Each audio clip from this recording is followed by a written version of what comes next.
Hello guys, magandang araw po sa inyong lahat. Ngayon nga ay araw ng Sabado. Pagkatapos nga pala ng 3 araw na ipinasok ko at nasawa ko ay 4, ay araw na naman ang day off namin ngayon. Kaya naisipan nga pala naming lumabas at mag-video okay. Pero bago nga yan guys, ay dumaan muna kami sa supermarket at bumili ng maiinom. Fast forward nga pala guys, nakarating na kami sa supermarket. Yan nga pala guys, yung iba't ibang klaseng alcohol dito sa Japan. Merong beer, wine at rice wine. At yan nga pala guys yung mga binili namin. Isang beer sa akin at sa asawa ko rin beer. Bumili nga rin pala kami guys ng lemon sour na hinahaluan ng sparkling water. At yan nga rin pala guys ay gawa raw sa kamote na alak. Yan nga pala kami pupunta sa karaoke ng Manekineko. Pag tanghali ka kasi pumunta at magkaraoke ay medyo mura. Pero pag sa gabi ka naman pumunta ay mahal siya. Di rin kasi sila maigpit dyan guys, pwede ka magdala ng mga inumin at mga pagkain. Kaya madalas na dyan kami napunta.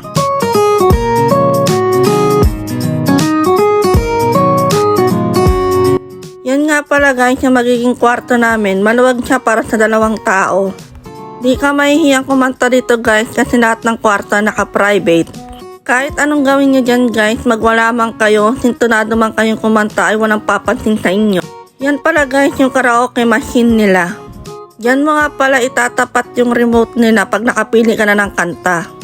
Maganda nga pala guys yung napunta sa amin na kwarto kasi maluwag siya. Makakakanta ka talaga ng maayos at makakapagpahinga na rin.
Pagkatapos nga namin sa karaoke, nagutom pa yung asawa ko. At dahil ako naman ay busog pa, isa na lang in-order namin na ramen. Naghati na lang kami sa isang in-order namin kasi pag nag-order pa kami ng isa, hindi na namin mauubos. Maraming salamat pala sa inyo guys sa pagsama nyo sa amin ngayong araw. Pero bago yan, babatiin ko muna yung kapatid ko. Binabati ko nga pala yung kapatid ko, Rupa Estigoy. Neng, nakapasa ka na naman, proud na proud kami sa'yo.